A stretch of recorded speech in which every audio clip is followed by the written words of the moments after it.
we go. We're back in the Your Saltwater Guide World Headquarters. We tried to do this from the beach today, and I apologize. The third world problems, the internet. Then we finally found a good hot spot on the internet, and then it was too hot on the beach. It was like 85 degrees on the beach down here today, and that blew the iPad and the laptop got too hot, and I only went live for like 4 minutes, and it was too hot. Real world problems. I know. You're tired of hearing about how horrible the weather is down here in Cabo San Lucas, but that's what happened today. That's why we weren't able to go live at noon. Gang, I got a couple of announcements. Don't forget the t-shirt. You want to have one of these. I know you're all coming to the Pacific Coast Sport Fishing Festival. We already know that because you're already pre-buying your tickets. Bill is blown away. The 2nd, 3rd, 4th, and 5th of March is going to be incredible. The amount of people that are going to be at the show is going to be unbelievable. And I know most of you are coming. Wear one of these shirts. I'm going to give you plenty of free stuff. If you wear one of these shirts, these are the people that have already promised to give us stuff. Promar's going to give us stuff to give away. Okuma's going to give us stuff to give away. Baja Jerky's going to give us stuff to give away. And maybe Ops and Fluorocarbon. Costa Del Mar's going to be giving us stuff to give away. So there's going to be plenty of free stuff. But if you don't have one of these shirts on and you're walking around the show and you come to my booth or you come to my show and I'll see you from the audience, if you're wearing one of these shirts, you're getting free stuff. And those of you that aren't, you're going to be bummed. And then also remember, Justin Botrell and myself have combined to give you a free fishing trip on Bowline Sport Fishing for one lucky person. Kelly will pick your name out of the hat on February 1st, and we're going to give you a bluefin tuna trip. We're going to give you a bluefin tuna trip, and you're going to be able to go with us bluefin fishing with you and 3 of your closest friends. So there'll be 4 total, plus myself, Justin, and the deckhand, because God knows when I go on a boat, I ain't doing no work. So today is Text the Show Friday. We already have a handful of questions that came in from podcasters and from other people on Instagram and TikTok and Facebook that already knew that it's Text the Show Friday. But those of you that are sending questions over here on Instagram, again, you got to send them to my phone. You have to send them to my phone so my beautiful, lovely, spectacular wife will read them on air here, and we'll be able to answer your questions. So we're going to get going here right now. We got a cool question here already. So we're going to get going here. This is from, I'm not sure who it's from, but his question is, hold on.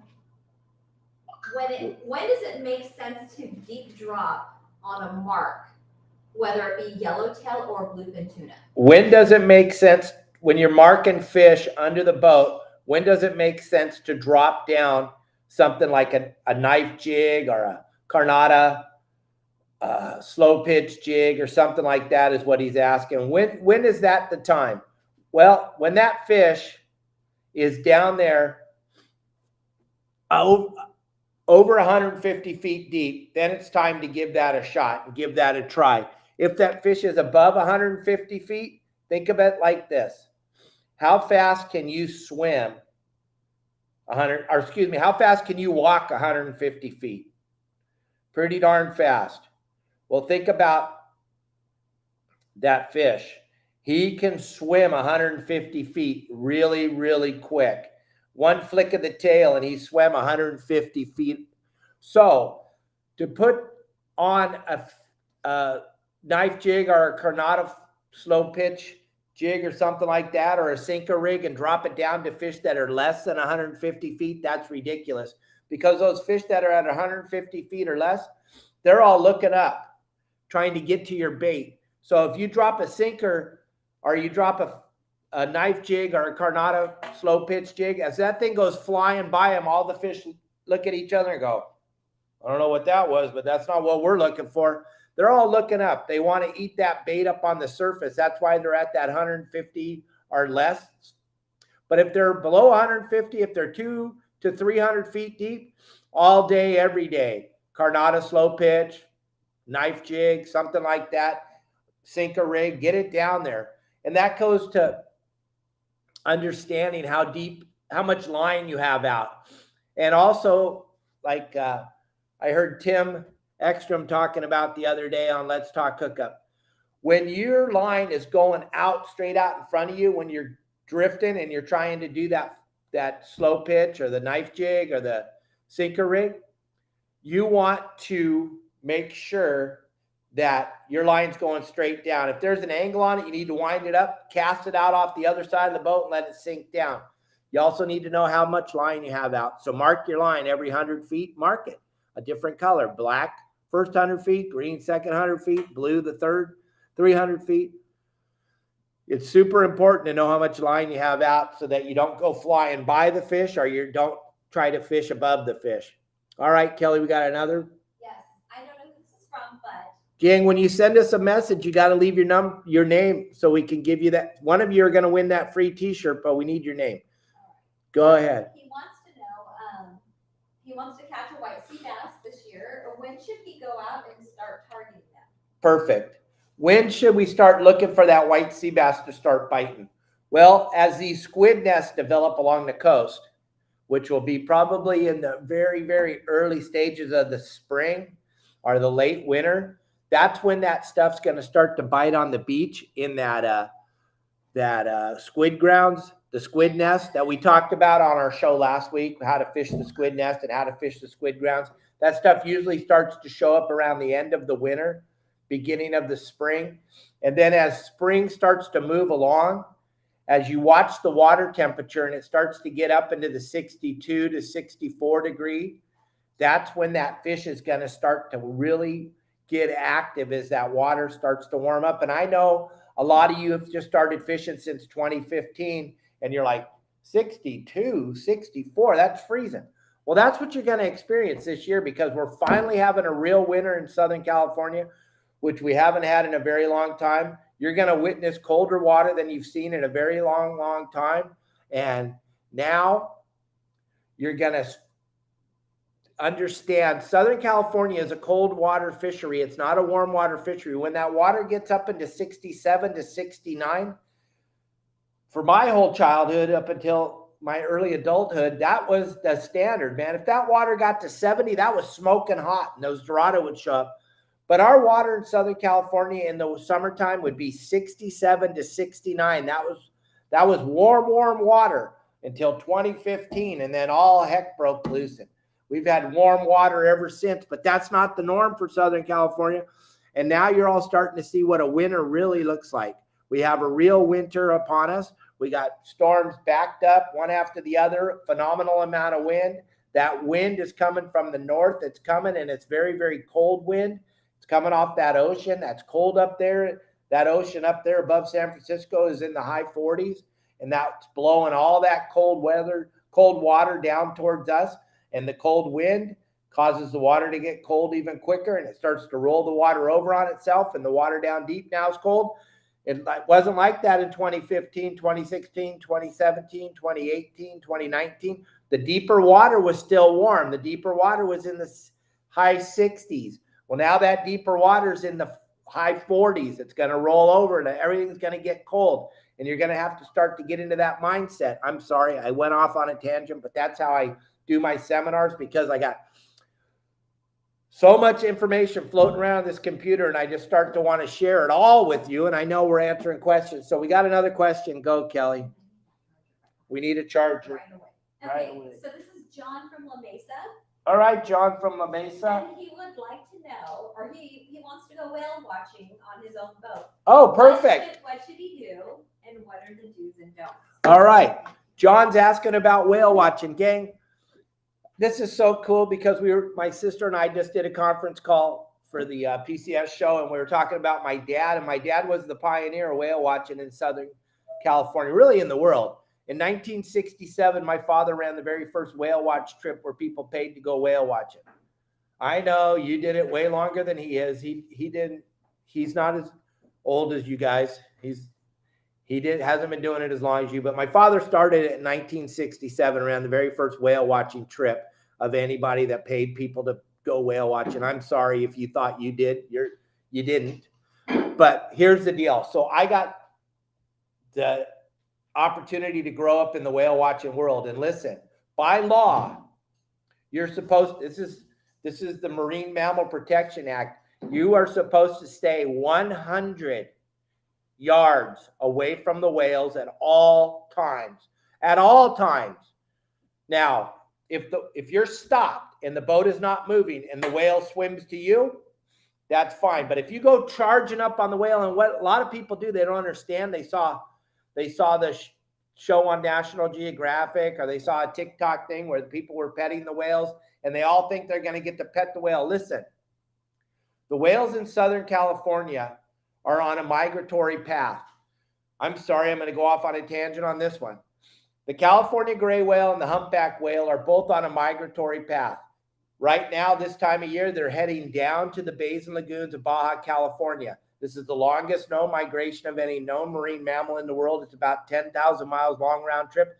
And it's going to take these whales about 9 months to complete the whole entire journey. When you see them out in front of LA or Dana Point or San Diego during December, January, and midway through February, those animals are on their way to Baja. They do not want you on your private boat to impede their migratory path. What do I mean by that? You're driving on your boat, you see a whale spout. Right now, when that spout goes up in the air, you're going to see the plume going up the coast, because that means that animal's traveling down the coast. When the plume of air goes up, and it's not water, it's condensation that's trapped around the blowhole. When that water goes up, it's going to be moving back towards LA because the animal's swimming towards Cabo. That's the way they're headed right now. What you do not want to do is get out in front of the whale and try to cut them off at the pass. Because listen, most of these animals are pregnant right now, so their senses are extremely high. I don't know if you've ever been with a pregnant woman, but it's not a good time to F around. It's just not a good time to mess around with a pregnant mom. It's just not a good time. You do not want to get in front of them. You do not want to impede their migratory path. You must stay behind the animal and off to the left or off to the right. I'm going to help you a lot on this whale watching thing. Listen, in the mornings, you want to be the whale on the outside, the whale on the ocean side in the mornings. That way, you're not shooting your pictures into the sun. I'm just trying to help you. I don't know why the Wi-Fi is screwed up on Instagram, because it's working great on TikTok and Facebook. I don't know. I'm trying to use Kelly's phone, and I'm sorry. Jump over on TikTok or Facebook. It's going really good over there. The people are having a ball. But listen, when you're taking your pictures in the morning, you want to have the whale on the ocean side of you. You want to be on the inside of him and behind him. That way you're taking your pictures away from the sun and out to sea. In the afternoon, after 12 o'clock, you want that whale between you and the beach. That way when you're taking your pictures, they're not going into the sun. I'm just trying to help you. I ran the whale watch boat for 12 years, 5 trips a day, 8, 10, 12, 2, and 4 in Dana Point. The stuff I'm talking about matters. You always want to be behind them. And also, how do you find the whales? You got to look. Even the whale watch boats that carry hundreds of people, the only way they find the whales is with their eyes. There's no special devices. If someone tells you they're seeing the whale on their sonar, or they're seeing it from their tap, the only way they're seeing it is with their eyes. If you happen to be right behind the whale and you have an Omni sonar that you spend $120,000 US for, then yeah, you'll be able to see them. But other than that, the only way you're going to see them is with your eyes. But the number one thing that used to drive me crazy and make my blood pressure go up is people that feel the need to get in front of the whale. Do not get in front of the whale. I already told you which way they're going. December, January, halfway through February, they're going south. stay behind them. Stay between them and LA. February, the middle of February, March, and April, they're going north. Longest migration of any marine mammal in the world. And I could go on and on and on about their migratory path, but that's the way to do it. And if you want to get into a giant mess, look for all the whale watch boats and then get in there with them and stay behind them. Don't get in front of the whale watch boats. Stay behind them. Those people didn't go on the whale watch boat to take pictures of your beautiful boat. They went out there to see the whales. You do not want to get between the whale and the whale watch boat. And the guys 90% of the guys running the whale watch boats know what they're doing. The other 10% are straight up booger eaters, and I call them out every day. All right, we got another question. I'm sorry, I'll go on and on and on. This is from Going Deep Darren. Going Deep Darren. Let's do it. Okay, so he wants to know how the Hey, Pancho. how the artificial reefs in San Diego bite in January through March. Okay, great. You know me, I'm an artificial reef guy. The only reason the artificial reefs were built along the Southern California or the whole California coast, all artificial reefs were funded by the California Fish and Wildlife fishing license fees or by private money, but they were put together for sport fishing, for recreational fishermen and sport fishing boats. That's what the artificial reefs are for. And this time of year is unbelievably fun fishing the artificial reefs. Get out your trout rods, get out your 6-pound and your 8-pound and your 12-pound and your light spinning rod and your small hooks and your strips of squid and your pieces of clam and your shrimp, and get out to these artificial reefs. And you know what? Most of the artificial reefs can fit 10 or 12 boats. There's that many rock piles. But the key to all this is anchoring. If you want to be successful fishing the artificial reefs, you got to anchor. You got to start to increase the prey density level. You have to get a chum bucket. And we cover all that on my website, yoursaltwaterguide.com. I cover everything you need to be successful to catch fish, winter, spring, summer, or fall. Also, we cover everything you need to be successful to catch lobsters. I give you all the spots. My clients post hundreds of pictures and hundreds of great testimonials of how fun they did hoop netting for lobsters and knowing the spots to go to and knowing the proper way to do it. Thank you, John, for leading us into the artificial reefs thing and opening up the idea that, gang, just because it's cold, just because it's raining, doesn't mean it's time to put away your fishing poles. It means it's time to learn how to fish for what lives in Southern California. And if this cold water cycle continues, you may be really disappointed, all of you that only like to catch tuna. You may be very disappointed this summer because you may not be seeing all that tuna you thought, oh, tuna lives in Southern California. Well, it doesn't. Tuna doesn't live in Southern California. The last 8 years have been kind of an enigma, and we've been very blessed, but that's not the norm here in Southern California. All right. Okay. This is from Dean. Dean. So let me read the whole. We got a big, long question from Dean. Listen, gang. I know, but when you guys send a question, make it quick. Just go to the question. Go, honey. Okay. So Dean wants to know, he says now that the regs have changed, that we can fish for whitefish now, is there a way that we can target them without also catching a bunch or getting a bunch of rockfish? Is there a particular bait, rig, or structure we should look for to help differentiate between those two, or do we just have to plan on descending all those rockfish? Well, here's the deal. Whitefish and sheephead are what we're allowed to fish. They didn't close those now. So, yeah, they took away our rockfish, and that's a whole nother subject, and we could talk about that till my head explodes. But we're allowed to take whitefish and sheephead during the winter time, which is brand new. We've never been allowed to do that. So we're very, very excited. We're very, very excited. Thank you very much, Tim. That's the very first badge ever given to me on Instagram. Facebook And TikTok, you guys give me plenty of gifts, but Tim, you just gave me the first gift on Instagram, and believe me, we're going to make it well worth your while. Thank you very much, Tim. We'll get back to you later.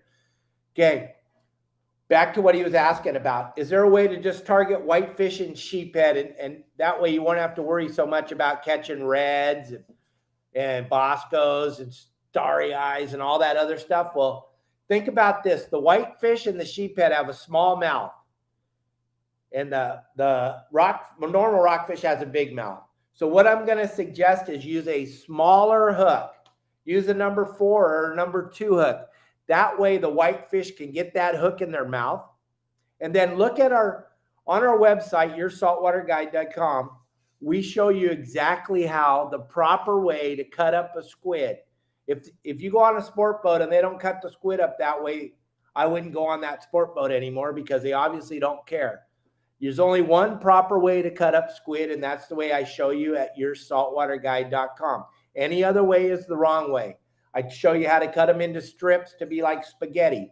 Whitefish and sheephead can suck that piece of spaghetti right up, and the smaller hook's going to keep you from hooking those big rockfish. You got a much better chance of hooking the whitefish and the sheephead. So that's how I would go about it, and I'd use a dropper loop. How do you subscribe, Tim? Go to Your Saltwater, or no, Tim, wait till the show's over and call me personally at 949-374-0786. I will get you signed up on my website. Gang, all of you, if you're thinking about, hey, I'm tired of sucking at fishing, or I just want to know why I suck, or I just want to know why we don't catch anything when I go on this boat or that boat. Gang, call me, 949-374-0786. I'll get you signed up to my website. For a monthly fee on my website, it's less than that cup of Starbucks coffee you buy every morning, or it's less than the 2 gallons of gas you buy every day for your car. And you could be on my website learning all this stuff we talk about every day on the show. So hopefully that answered your question on the whitefish and the sheephead. I get off going on tangents and I forget the questions, but I remember it. So let's go next. Okay, this is from Mike Lewis. Oh, Mike, my buddy. And it's kind of along the same lines as the last question. He says, if we're fishing for bass and hook a rockfish right now, will we get in trouble if we keep it, or do we have to use the descent? You cannot keep rockfish. You can keep whitefish and sheephead. You cannot keep any rockfish until the 1st of August. On the 1st of August, or the 1st of April. What am I thinking? I was reading a comment. The 1st of April, you'll be able to keep rockfish again. But right now, if you catch a rockfish, you must let that rockfish go. And if any of you have ever seen that, when these rockfish come up from the depths, they come up, their eyes are bugged out of their head, their stomach sticking out of their mouth. Do not puncture the stomach to get it to deflate. That's not going to work. You need to have some type of descending device on your boat. You have to have one because you care about the environment and you want to do good. So you want to have that descending device. It's super important to have it on your boat because you care about the environment. Also, you want those fish that you're catching to be alive when you go back to that spot the next time to catch them and take them home after April 1st. So hopefully that helps, Mike. Hopefully that kind of answers your question. But descending device is crucial. It's not the law, but you know what? We being great stewards of our environment, which we are better stewards of our environment than any environmentalist, and you all know that.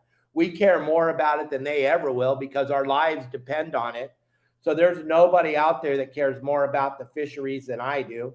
That's why I'm so anti-California sea lion, because they're destroying the fishery in Southern California. It's not you and me with our fishing pole. It's that animal. But we talked about that on our show yesterday.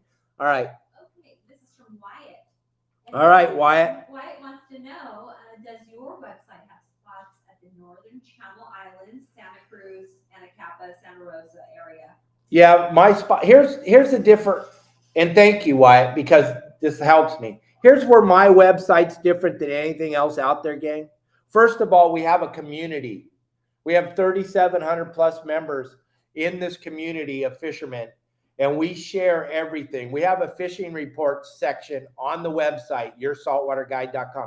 On that fishing report section, you're getting reports from actual people that are out there just like yourself, involved in the act of fishing with their children, with themselves, and we're working together for the common goal that we can all share all our information in an environment where there is zero negativity, where there's other websites, we won't mention the names, but you go on there and you mention anything or you ask a simple question and you're going to get pummeled by a bunch of people in their underwear sitting in their mom's basement, just pummeling you. They pummel me every single day, but I like it.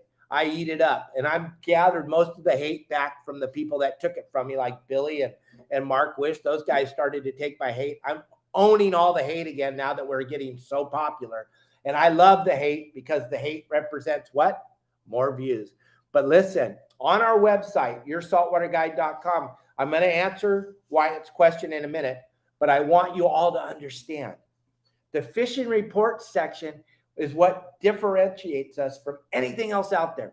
Over on the fishing report section, you'll go over there and you'll see the fishing report. Let's just pretend like Wyatt goes out to the Channel Islands tomorrow and catches a bunch of fish. And Wyatt has a warm, fuzzy feeling about Your Saltwater Guide where we share everything. Wyatt puts up a picture with his children and a whole bunch of fish that they caught at San Miguel Island on the numbers that I give you on my website. And he says, hey, gang, if you really want to know, you can send me a message and you leave a comment on there and you say, Wyatt, hey, this is Jim. My wife and I are going to go out to San Miguel next weekend when the weather's bitching. Did you really catch those on those numbers that Dave gave you for that high spot at San Miguel Island and 60 feet of water? Did you really catch all? And Wyatt says, yeah, Jim, as a matter of fact, why don't you call me up? We can talk because I'm going to be going out there next weekend. Now we've created a buddy boat system. There's no one else doing this, gang. There's nobody else that is this kind and this friendly as those of us that are members of Your Saltwater Guide. Not only do I share all of my information, but all the members share, and all the people that are successful want you to be successful. I don't know where else you can find that. If you can, I want you to sign up for that website. But I promise you, I allow zero negativity on my website. If there's anybody that's negative, I ban them immediately. You don't even get a second chance because there's so much garbage and negativity out there. I ban you immediately and I refund every penny of your money because I don't want your money. I don't want to be involved with you. You can go over and I'll give you a list of the places where you can have your negativity and be all negative and you can share all your negativity and you can be there and you can neg out, but not on my website, gang. But Wyatt, back to what you were asking. Not only do I give you GPS numbers, and I got plenty of people that'll vouch me on this, but what I've done is I've broken the California coast up into a huge library of videos. Now, we made these videos 35 years ago with Danny Jackson and Don Brockman and Joe Bongos, and we went up and down the coast and we put all these things together. What I've done is I digitalized it all now and I've put it on my website.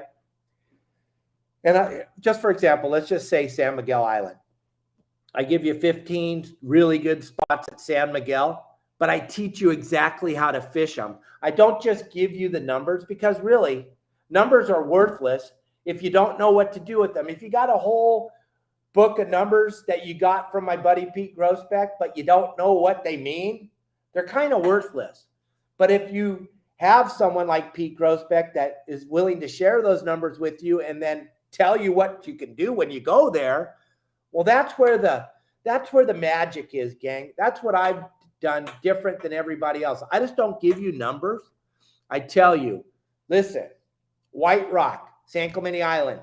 I give you the numbers. I tell you the depth that you need to be in and why do I need to be in that depth. And I tell you it only bites in a downhill current. It won't bite in an uphill current. It won't bite in no current. And I've done that for every one of the spots on my website, which over 1,000 spots. Now, gang, remember what I said. You can be a member. You can go over there and become a member by calling me at 949-374-0786. And we'll all be successful when we go fishing. Or you can keep sucking. It's up to you. It's not going to change what Kelly and I eat for dinner, but I guarantee it's going to change the look on you and your friends' faces when you catch fish every time you go. Go ahead, Kel. I'm sorry. I get going and I can't stop. Okay, so this is from Dan and Kim. Oh, Dan and Kim, a couple of our longtime members of our website. This should be very, very good. Also, Kim's the one that caught that phenomenal Gulf Comey that's only been a handful caught in Southern California. Pete Grosbeck calls them slime groupers. They live big time in Cabo, but they don't live up in SoCal. And they caught it right outside their harbor and beautiful, right outside of Mission Bay. Okay, so there's 2 questions, and they're totally separate questions. All right. So come on, Kim. I'll ask this one relates to some questions that you were answering earlier today. Are you sure on the sheephead?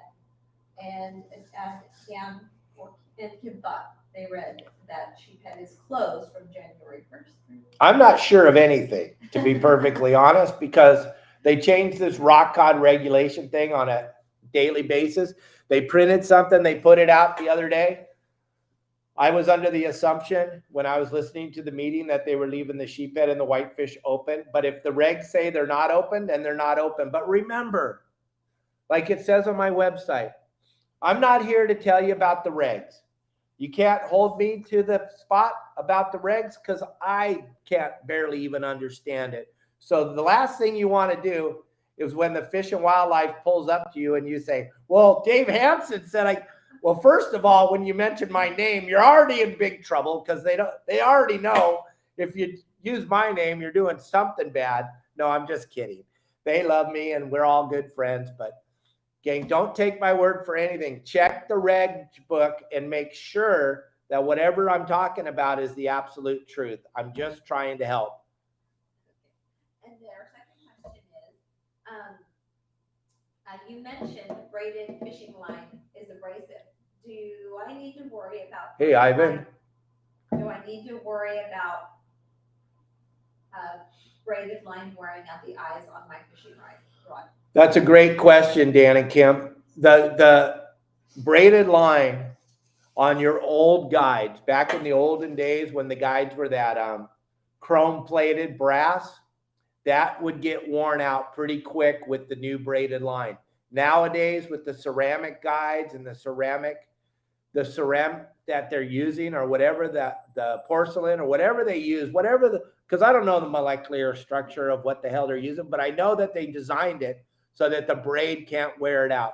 So older rods, guys like you, Dan, and Kim, and me, and Pete Grosbeck, and Ivan, we're old guys. We're old people. We got old rods that it may wear the guides out. But any of the new stuff, I promise you, braided line is not wearing that out. Another question? Oh, wait, no. Whoa. Guys, you got a few more seconds. 949-374-0786. Send in your questions. We will answer them, gang. Here they come. Okay. Send in your questions. I will answer them. You have me right now. You have me. I'm going to save Sean Doyle's question for last. Okay. So Jack has a question, and he wants to know best places to make mackerel in Santa Monica Bay. All right. Best place to catch mackerel. I hear the baby kitty crying. I do too. We got a new baby kitty, and right now the baby kitty is in the monkey's cage because the monkey and the baby kitty were playing together today. Take off the stress that the monkey got from the owl that the neighbor put in their backyard. It almost destroyed our little monkey. They put one of those owls that you put on your boat or put in your yard to keep the birds from pooping all over. They put that owl in the backyard 3 days ago, and my monkey's been losing his mind. He thinks he's going to get eaten by the owl. I'm sorry I got off on a tangent. But Marley's doing good. He's got a new little kitten to play with, and so that's helping him out a lot.